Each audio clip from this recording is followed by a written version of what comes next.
Yeah, so 12.3, connections to statistics, and a little bit of some algebra stuff. But scatter plot. Scatter plot is a way to take data points, and then you can fit, you can put them on a scatter plot.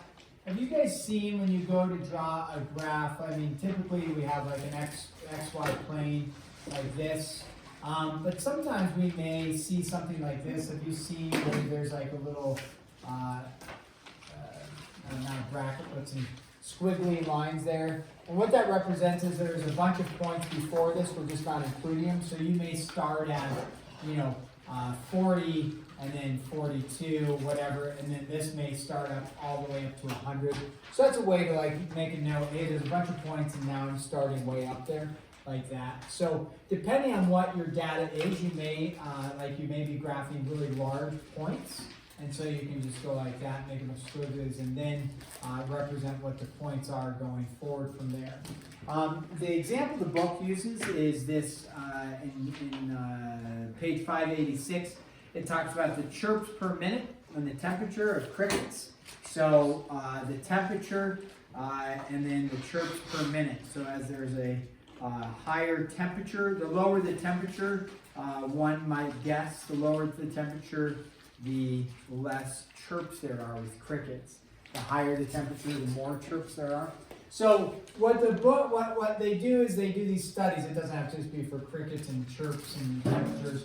But whatever the data is, you plot points like this. Now, not all, like if your points are plotted and you're plotting points like this is called a scatter plot. So you have a bunch of data points and it's scattered, if you will, but you plot them. Now they may not be perfect like that, but it'll look something possibly like this. What this is stated as is, and the book isn't going to go into much detail on this, but this has a strong correlation because our points are correlating. And when I say they're correlating, it looks like we could take, if we took a line and drew a line through that, we could draw a line through that data, and the line represents the data that's going on. We would say, yeah, the line's not going through every single point, but it represents the data going on. That would have a strong positive correlation. If there was data that looked like this, okay, and it was going this direction, like that, that would be a strong negative correlation because the data is tightly organized. It looks like we could draw a line that represents the data. And then you might have data on a scatter plot that looks, maybe like this, and that you'd say, well, it's a little bit scattered out, but there seems to be a general trend going that way. That would be a weak positive correlation like that. And then we could have a weak negative. And then you could have data that looks like this, and if the data looked like that, you would say no correlation with that. There's no correlation, it's just kind of random scattered data. So what we're going to be working with probably, I think there's a couple problems, but a strong positive correlation, possibly a strong negative correlation. So what you can do with the data,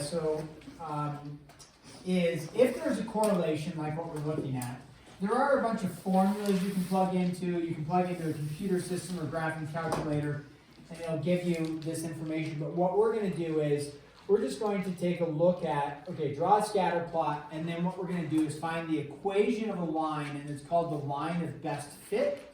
And we're going to find the equation of the line that goes through the data. Now, to write the equation of the line, we talked about it yesterday, you need a point and you need a slope. And if they gave you 2 points, which we did an example of that yesterday, you just find the slope, right? And then you plug in and find the equation of a line. So what you're going to do is you're going to graph your data, and then you're going to take 2 points. Now, if I erase this red line and go like this, here's my data. The issue with just doing it longhand is you can run into some errors. And the error would be this. If you pick 2 points, you said, I'm going to pick these 2 points, and I'm going to, that's going to be the equation of the line. Well, does that red dotted line represent the points that are going? No. So you can make an error by picking the wrong 2 points. But if you graph a little bit of a scatter plot and it's semi-accurate, you could say, well, doing these 2 points right next to each other doesn't work. Even like doing these 2 points right next to each other, that doesn't work, right? That's not the representative. So you pick a point here and you pick a point like out here and say that looks to be the line of best fit. Now, it may not be exactly the points that the book uses, and that's okay. If your equation is somewhat close, we're saying, yeah, that's fine. The book may pick two other points. You know, maybe they pick this point, and they draw a line through it. So it'll be a little bit different possibly, but the general basics are you pick 2 points that represent your data, and that's what we call the line of best fit.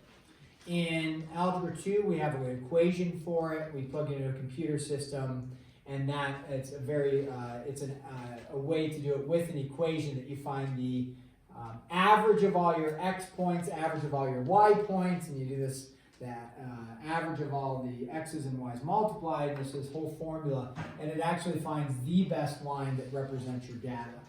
We don't have to do that. You're going to draw scatter points of data, and then you're going to pick 2 points, try to pick the 2 best points, and if you're egregiously off, then it won't work, but hopefully your scatter plot is like somewhat accurate, and then you're like, yeah, I'll pick this point, and this point looks to be pretty good.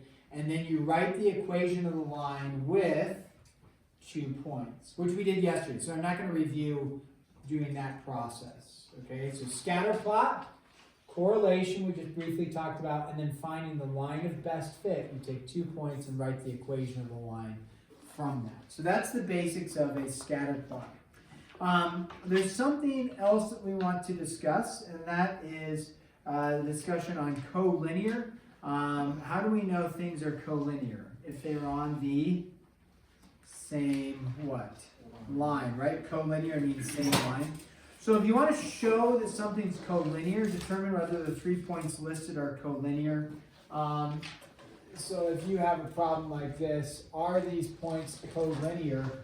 And they give you, let's say L is 0, 4, M is 2, 3, and N is -4, 6. So how do I determine if those 3 points are going to be collinear? One way people do is they graph it and then just kind of look and say, yeah, that works. The issue with that is there's room for error, but you could start with the graph and say, okay, let me graph over 0, up 4, that gives me L, over 2, up 3, that gives me M, and then -4 like this, and then up 6, 1, 2, 3, 4, 5, 6 like that. And then we say, are they collinear? And they kind of appear to be collinear. We're like, yeah, they look collinear. So like if you do that and you say they look collinear, I'll probably give you a point on the test. If you say yes, and the answer is yes, and they look collinear. And that's a rough estimate, right? So going off of how they look is not optimum, okay? Actually doing some algebra, that's the best way. So there's 2 routes to go with the algebra. If you had an equation of a line, then you could plug the points in. We actually did that, I don't know what chapter, maybe it was in chapter 1. The thing is you don't have the equation of a line. So you could write the equation of the line using 2 points, right? And go from there. The other thing is you could actually determine what is the slope between those 2. And if the slope between those 2 is the same as the slope between those 2, then they're going to be collinear as well. So that's a way students do it as well, is to show the slope and then the slope, and that the slopes are equal. If the slopes aren't equal, like if the slope between here and here is not the same as from here to here, then what you know is you have a slope like this and then a slope like that, right? The slope changes, therefore they're not on the same line. So that's a fine way to do it too, is to do the slope. And you would do the slope like that way, if this is a, what did we say, -4, 6. If we were going to do the slope method, 0, 4, and then 2, what was this, over 2, up 3. If we were to do the slope method, you would just say, okay, to go from, like my change in my y value is going from 6 to 4, that's a change of 2. The change in my x value is just a change of 4, you could actually a -4 to go from here to here, here to here, however you want to look at it. Or this is a -2, that's a +4. But then here, to go from 0 to 2 on the x, I should say, is 2. And then on the y change to go from 4 to 3, that's a change of 1. Now are those, or maybe we better say it's a change of -1 and then a run of 2. Are those the same? We say -2 over 4, is that equal to a -1 over 2? And yeah, it is, right? -1/2 and -1/2. So like on the test, if that was on there on the MCA, this type of work, that would work fine for me. That's somewhat of an algebraic approach. It is still like counting, it's an algebraic approach that would work. The other way is to write the equation of a line between like 2 points, or between these 2 points or these 2 points, and see if the third point fits in the equation. Meaning, we say, okay, let's take this point and write the equation of the line. One thing I would recognize is this is a y-intercept, so if you're looking at y equals mx plus b, I automatically know I have I have a b value of 4. I just need to find my m value. And so I would say, okay, I already know my b value is 4, because that's a y-intercept, and then I just plug in an x into y and say 3 is equal to 2x plus 4, subtract the 4, is equal to 2x, 3 minus 4 is -1, x is the -1/2, and I have y equals -1/2 x plus 4. So now I have an equation of a line that's connecting those two, and then you could plug in your third point and say, does it work? And say, I output 6 when I plug in a -4, is that going to be true? And sure enough, negative and a negative is a positive 2 plus 4, 6 is equal to 6. You've also proven collinear by using the equation of a line. So that works. I have consented to doing the slope method works, and most students just do the slope method rather than writing the equation of the line, and that works for me. So you can do the slope method. If you just do, yes, it looks collinear, then we'll give you 8 points but not full points for getting there, okay? So full points would be doing the slope or this and stating that yes, they are collinear. Okay, now there's another thing, a couple other things we want to talk about, because you're going to be given the vertices of a triangle. So here, the vertices of a triangle given are going to be R is 0, 10, and then S is -5, 0. Is that the one I want? That's fine. S is -5, 0. And then the last one is going to be T is 5, 5. Okay. So that's the vertices of the triangle given, and they're going to ask you for the equations of some lines. Okay, so write the equation of the line. Let's make sure I do this right.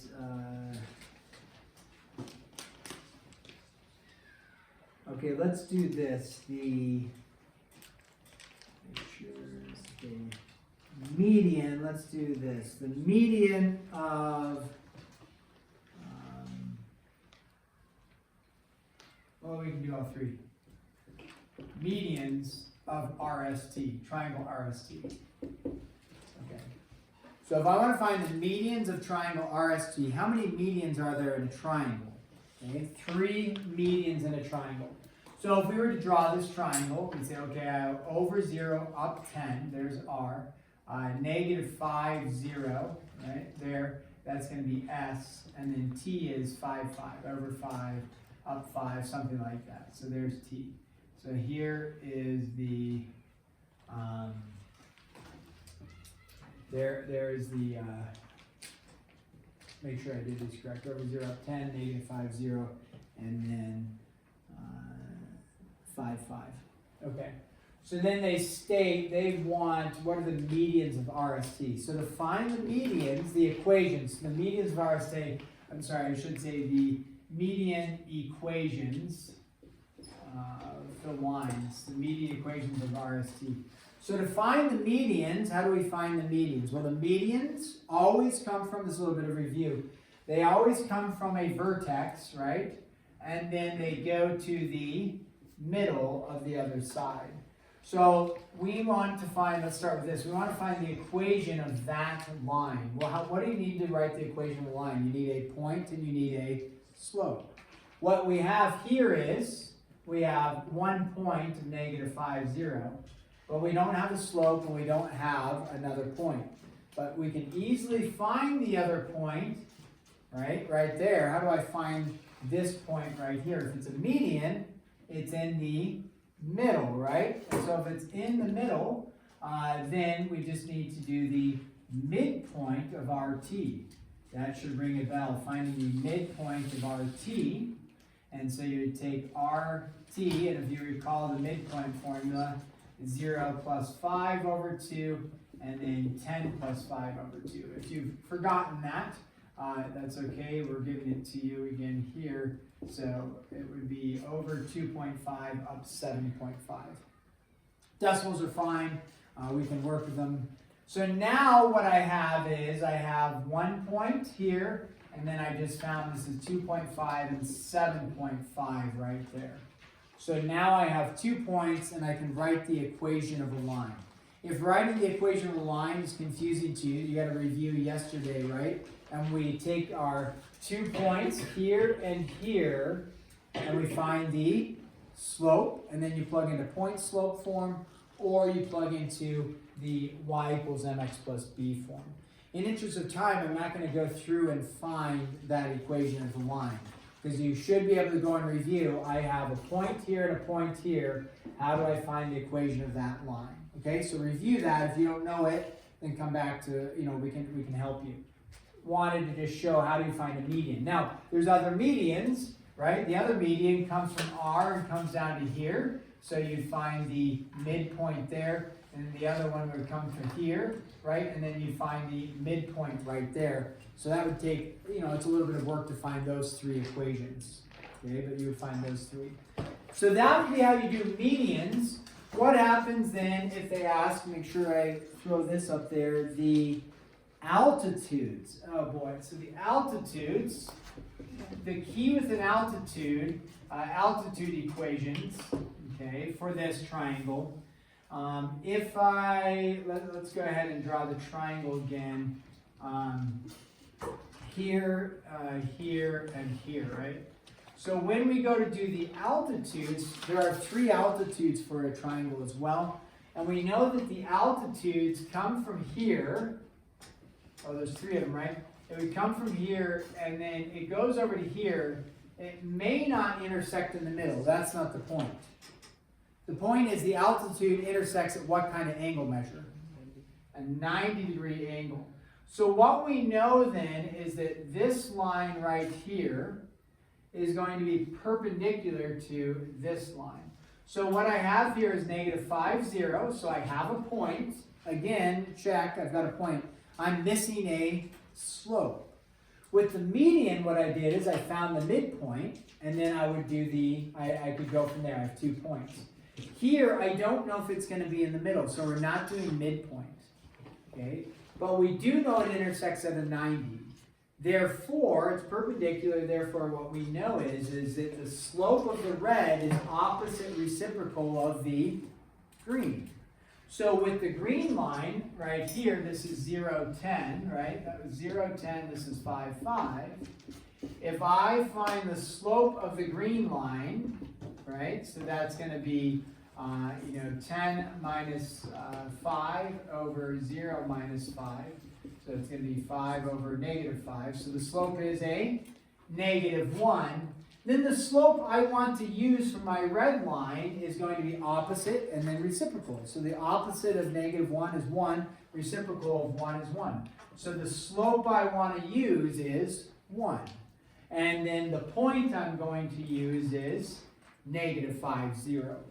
Again, I'm not going to write out how to find the equation of the line. You guys can do that or review that, okay? But how do you find altitudes? You need to find the slope here and then do opposite reciprocal because it's going to intersect at a 90. Same with here. This one comes down and intersects this side of the 90. So you find the slope here and do opposite reciprocal of that. So you do the same method 3 different times. Okay, then, so that's altitudes. They also ask the sides. The last one, let's do this. One more. This is going to say a perpendicular bisector for, I don't think they ask necessarily all three.